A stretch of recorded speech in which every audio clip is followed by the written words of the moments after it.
খেলোয়াড়দেরকে আমরা একটি বেতন কাঠামোর ভিতরে আনতে চাই এবং যে বিষয়গুলো নিয়ে ইতিমধ্যে আমি সকল ফেডারেশনকে বলেছি যে আপনাদের খেলোয়াড়দের যারা বাংলাদেশকে রিপ্রেজেন্ট করছে তাদের একটি তালিকা প্রদান করবেন এবং সেই তালিকা প্রদানের মাধ্যমে সেটাকে আমরা যাচাই বাছাই করে আমরা কোন ক্যাটাগরিতে কিভাবে তাদেরকে আমরা সরকারের পক্ষ থেকে আমার প্রিয় সাংবাদিক ভাই এবং বোনেরা সবাইকে আন্তরিকভাবে ধন্যবাদ এবং কৃতজ্ঞতা জানাই যে আপনারা দীর্ঘক্ষণ ধরে অপেক্ষামান ছিলেন যে আমাদের এই আজকের এই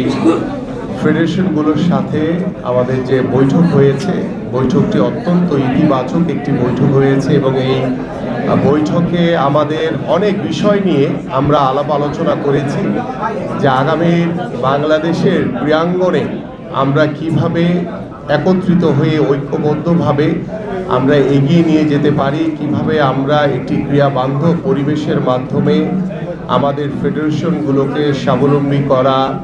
ফেডারেশনগুলোকে সচ্ছল করার মাধ্যমে এবং ফেডারেশনগুলোর মাধ্যমে আমাদের উপজেলা ক্রীড়া সংস্থা, জেলা ক্রীড়া সংস্থা, বিভাগীয় ক্রীড়া সংস্থা থেকে শুরু করে সর্বক্ষেত্রে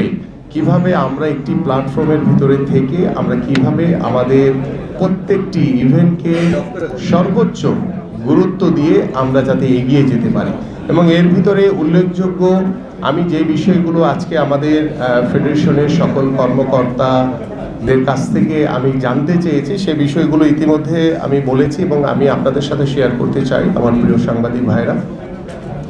যে গত এক বছরের আমাদের বাংলাদেশের স্পোর্টসের মূল্যায়ন সম্পর্কে আমি তাদের কাছ থেকে একটি রিপোর্ট চেয়েছি যে গত এক বছরে আমাদের স্পোর্টসের কোথায় সফলতা ছিল, কোথায় ব্যর্থতা ছিল এবং কি কি সুযোগ সুবিধা প্রয়োজন ছিল, কি কি সুযোগ সুবিধার অভাব ছিল, সব কিছু মিলিয়ে আমরা গত এক বছরের আমাদের প্রত্যেকটি ফেডারেশনের একটি মূল্যায়নের একটি রিপোর্ট আমি আগামী 7 দিনের ভিতরে পেশ করতে বলেছি এবং তারা আমাকে আশ্বস্ত করেছেন যে তারা আগামী 7 দিনের ভিতরে ইনশাআল্লাহ রিপোর্টটি পেশ করবেন। পাশাপাশি আমাদের ইতিমধ্যে আপনারা জানেন যে আমাদের বাংলাদেশের স্পোর্টসের যে নির্বাচন নিয়ে আমরা আমাদের যে জাতীয় সংসদ নির্বাচনের আগ থেকে এই বিষয়গুলো নিয়ে আমরা বিভিন্ন সময় বিভিন্ন মতামত আলোচনা সমালোচনা শুনেছি। তো আমাদের আজকের আলোচনার ভিতরে একটি আমরা সিদ্ধান্তে পৌঁছেছি যে আমরা এই নির্বাচন প্রক্রিয়াটিকে একটি সুন্দর স্বচ্ছভাবে করার জন্য আমাদের সেই উপজেলা একদম রুট লেভেল থেকে আমরা শুরু করতে চাই। আমরা সেই উপজেলা থেকে নির্বাচনের মাধ্যমে আমরা জেলা পর্যায়ের নির্বাচন আমাদের বিভাগীয় পর্যায় থেকে শুরু করে শেষ করে আমরা ফেডারেশনগুলোর আমরা নির্বাচনগুলো আনুষ্ঠানিকভাবে শেষ করতে চাই। এটি একটি প্রক্রিয়ার ভিতরে একটু সময়ের ব্যাপার। তো আমরা আনুষ্ঠানিকভাবে আমাদের স্পোর্টস মিনিস্ট্রি বা আমাদের ক্রীড়া পরিষদ থেকে আমাদের আলাপ আলোচনার মাধ্যমে সেই চিঠিগুলো ইনশাআল্লাহ আমরা দ্রুতই আমরা সংশ্লিষ্ট ক্রীড়া সংস্থা আমাদের সংশ্লিষ্ট যারা রয়েছেন তাদের কাছে পৌঁছে দিব। পাশাপাশি আমাদের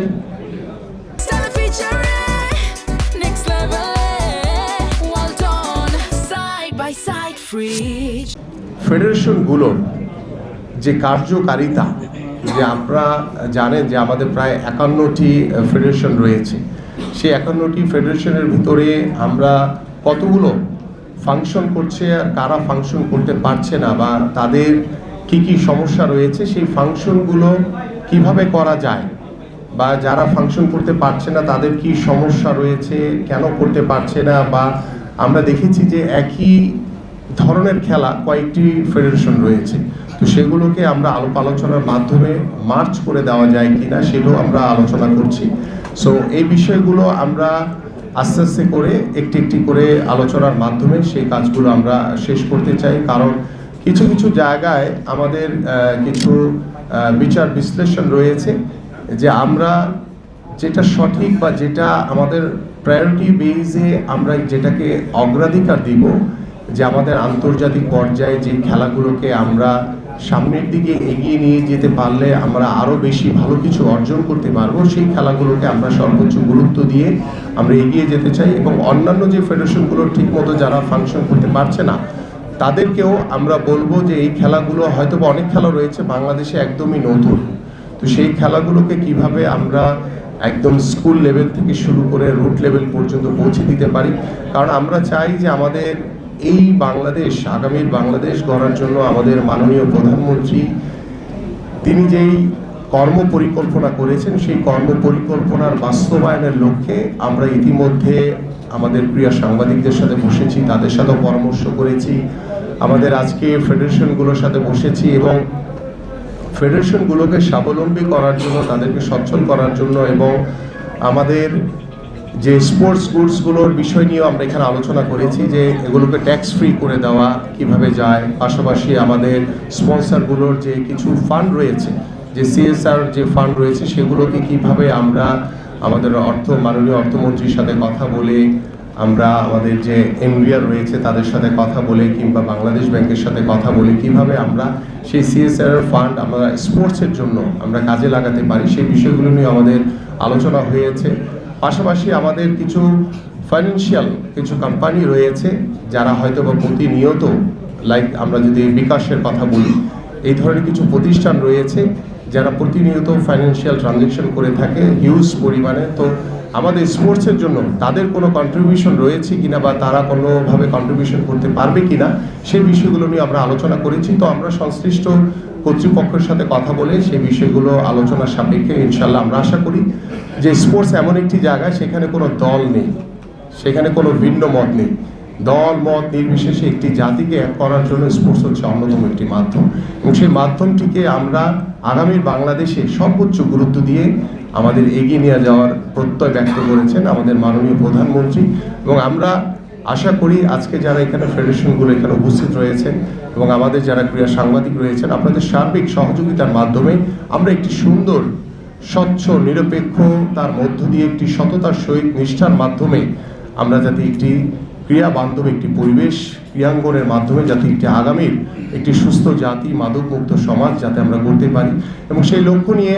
আমাদের যে ফেডারেশনগুলো রয়েছে তারা প্রতি বছরই বিভিন্ন ধরনের খেলাধুলার আয়োজন করে থাকেন। তা আমরা চাই যে একটি নিয়মের ভিতরে, একটি স্বচ্ছতার ভিতরে যাতে বাৎসরিক একটি ক্যালেন্ডারও তাদেরকে পেশ করার জন্য বলেছি আগামী 7 দিনের ভিতরে। এবং আমরা আশা করি যে এই আগামী 7 দিনের ভিতরে তাদের কাছে, এবং তাদের অনেক সুন্দর সুন্দর প্রপোজাল রয়েছে, সেই প্রপোজালগুলো আমরা শুনেছি, সেগুলোকে আমরা বলেছি যে বাই রিটেন আমাদের কাছে দেওয়ার জন্য। পাশাপাশি আপনারা ইতিমধ্যে শুনেছেন যে আমরা আমাদের খেলাধুলাকে পেশা হিসেবে প্রতিষ্ঠিত করতে চাই এবং সেই খেলোয়াড়দেরও যারা বাংলাদেশকে রিপ্রেজেন্ট করছে, দেশের জন্য যারা সম্মান বয়ে আনার জন্য নিজেকে উজাড় করে খেলার চেষ্টা করছে, সেই খেলোয়াড়দেরকে আমরা একটি বেতন কাঠামোর ভিতরে আনতে চাই। এবং যে বিষয়গুলো নিয়ে ইতিমধ্যে আমি সকল ফেডারেশনকে বলেছি যে আপনাদের খেলোয়াড়দের যারা বাংলাদেশকে রিপ্রেজেন্ট করছে তাদের একটি তালিকা প্রদান করবেন এবং সেই তালিকা প্রদানের মাধ্যমে সেটাকে আমরা যাচাই বাছাই করে আমরা কোন ক্যাটাগরিতে কিভাবে তাদেরকে আমরা সরকারের পক্ষ থেকে যাতে তাদের পাশে দাঁড়াতে পারি, তাদেরকে একটি বেতন কাঠামোর ভিতরে নিয়ে আসতে পারি, সেই কর্ম পরিকল্পনাগুলো আমরা আলোচনার মাধ্যমে ইনশাল্লাহ দ্রুতই, আমরা অনেক কাজ আছে যেগুলো আমরা রোজার ভিতরেই শেষ করতে চাই যাতে আমরা ঈদের পরপরই যাতে এই কাজগুলো আমরা এক্সিকিউশনে যেতে পারি। এবং পাশাপাশি আমাদের নতুন করে স্পোর্টসের যে একটি কর্ম পরিকল্পনা রয়েছে সেটা আমরা ঈদের পরপরই শুরু করতে চাই, আল্লাহ যদি আমাদেরকে সুস্থ রাখে সুন্দরভাবে। ইনশাল্লাহ আমরা সেই কর্ম পরিকল্পনাটা ইতিমধ্যে আমাদের এই কাজগুলো করার জন্য আমাদের সংশ্লিষ্ট ক্রীড়া পরিষদ, আমাদের স্পোর্টস মিনিস্ট্রি এবং ফেডারেশন, আমাদের ক্রীড়া সাংবাদিক কিংবা আমাদের সাবেক খেলোয়াড় যারা রয়েছেন, সাবেক ক্রীড়া সংগঠক রয়েছেন, আমাদের ক্রীড়া সাংবাদিকরা রয়েছেন, সবার সাথে বসে আলোচনার মাধ্যমে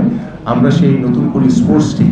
যেটি আপনাদের অনেকেরই মনে আছে, যদিও আমার একদমই মনে নেই, আমি শুধু শুনেছি যে 80-র দশকে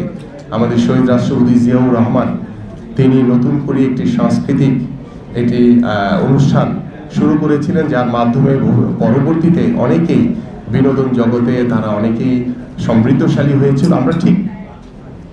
নতুন করে স্পোর্টস এটি অনূর্ধ্ব 12 থেকে 14 বছরের আমাদের যারা প্রতিভাবান খেলোয়াড় রয়েছে প্রত্যেকটি তৃণমূলের